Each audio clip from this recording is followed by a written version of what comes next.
इसी तरह के वीडियो पाने के लिए एंड जीके क्यूज के लिए सब्सक्राइब करें एंड सपोर्ट करें। धन्यवाद। हेलो फ्रेंड्स, स्वागत है आपका हमारे इस चैनल में। और आज लेकर हाजिर हैं क्लास 7 का साइंस पार्ट 13। इसमें हम सजीवों में परिवहन एवं उत्सर्जन का क्वेश्चन आंसर करेंगे। और शुरू करते हैं पहला क्वेश्चन। पाठ को अच्छे से पढ़ेंगे तो आपको बेहतर समझ में आएगा। ठीक है,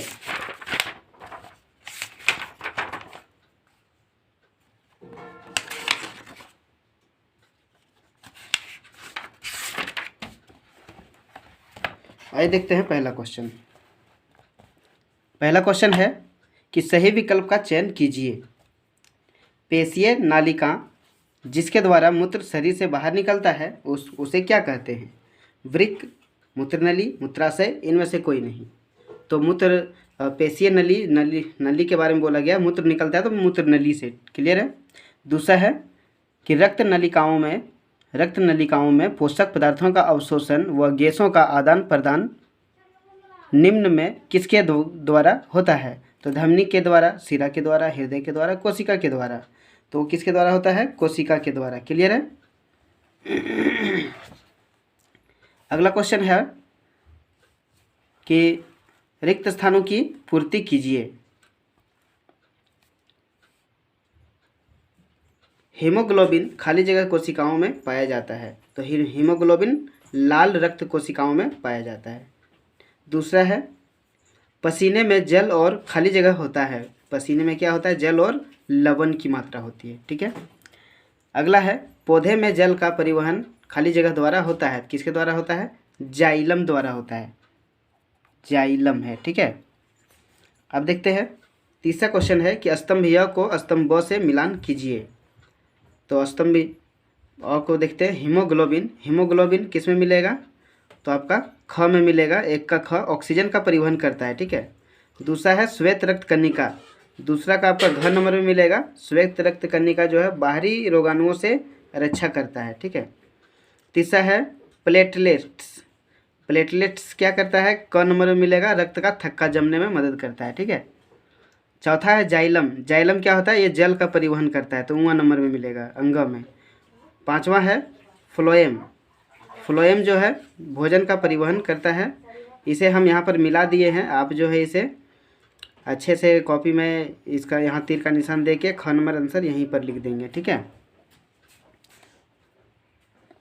चौथा क्वेश्चन है कि पौधे तथा जंतुओं में पदार्थों का परिवहन क्यों आवश्यक है?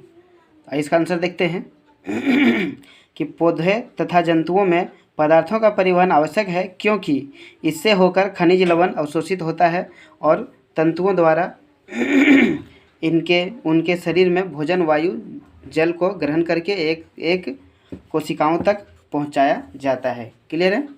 पांचवा नंबर है रंध्र क्या है? रंध्र के दो कार्य बताइए।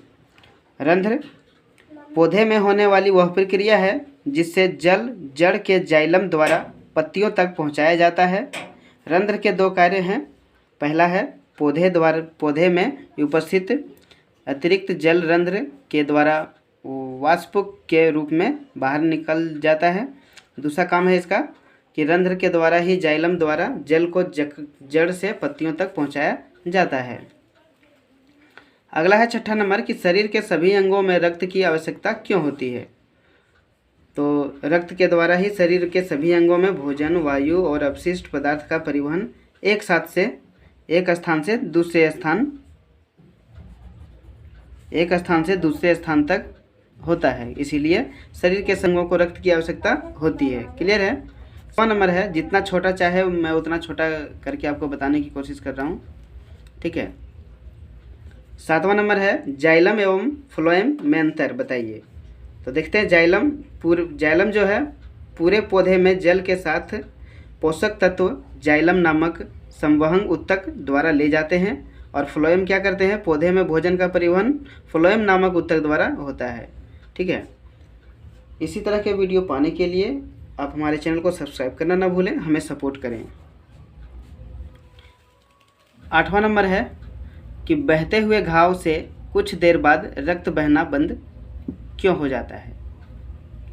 तो इसका आंसर है कि रक्त बहता हुआ घाव से कुछ देर बाद इसलिए बंद हो जाता है क्योंकि उस कटे स्थान पर लाल रक्त का थक्का जम जाता है। ठीक है, पट्टिकानु रक्त का थक्का बना देती है। पट्टिकानु जो है सो रक्त का थक्का बना देती है। क्लियर है।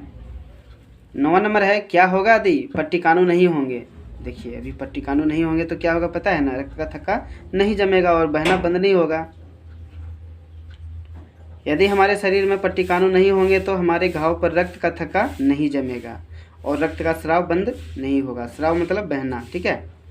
10वां नंबर है कि शरीर द्वारा अपशिष्ट पदार्थ का उत्सर्जन क्यों आवश्यक है। देखिए शरीर द्वारा अपशिष्ट पदार्थों का उत्सर्जन इसलिए ज़रूरी है क्योंकि अपशिष्ट पदार्थ हमारे शरीर के लिए हानिकारक है। ठीक है, जितना छोटा हो सके उतना छोटा हम आपको आंसर बताने की कोशिश किया है ताकि आपको जल्दी से जल्दी तुरंत याद हो पाए। ठीक है। 11 नंबर है कि मानव उत्सर्जन तंत्र का चित्र बनाइए और उनके विभिन्न भागों को नामांकित कीजिए। तो इसका उत्तर देखते हैं। देखिए ये चित्र आपको बनाना है और इसका जो जो भाग है उसका नाम लिख देना है। ठीक है, 17 नंबर का ये क्वेश्चन का आंसर हो जाएगा। ठीक है, इसके लिए आप पेज नंबर 139 में मिलेगा आपको चित्र संख्या 13.10 में। ठीक है, मानव उत्सर्जन तंत्र। ठीक है। 12 नंबर देखते हैं कि क्या वाष्पोत्सर्जन पौधे में कोई उपयोगी कार्य करता है। तो देखिए हाँ, क्योंकि वाष्पोत्सर्जन द्वारा ही पौधे में ऑक्सीजन तथा पोषक तत्व की प्राप्ति होती है। क्लियर है। 13 नंबर है, ये हल्का सा लंबा होगा थोड़ा सा, कि मानव हृदय का कार्य बताइए। तो हृदय हमारे शरीर में पंप की भांति कार्य करता है। आप महसूस करते हैं कि हृदय निरंतर धड़कता रहता है। ठीक है, यह एक पेशीय अंग है जो हमारे वक्ष गुहा में स्थित है। हृदय का निचला सिरा थोड़ी बाईं ओर झुका रहता है। इसका कार्य हमारे शरीर में ऑक्सीजन ग्रहण कर कार्बन डाइऑक्साइड का उत्सर्जन करना होता है। ठीक है, क्लियर है। आशा करता हूँ कि हमारे द्वारा दिया गया जानकारी आपको बेहतर लगा होगा। दोस्तों के साथ शेयर करना ना भूलें। हमारे चैनल पर नए हैं तो चैनल को सब्सक्राइब करें इसी तरह के वीडियो पाने के लिए और जीके क्यूज के लिए। आप हमारे चैनल में विजिट करके कम्युनिटी में जाकर आप वहाँ पर हमारे जीके का क्वेश्चन का आंसर दे सकते हैं। धन्यवाद।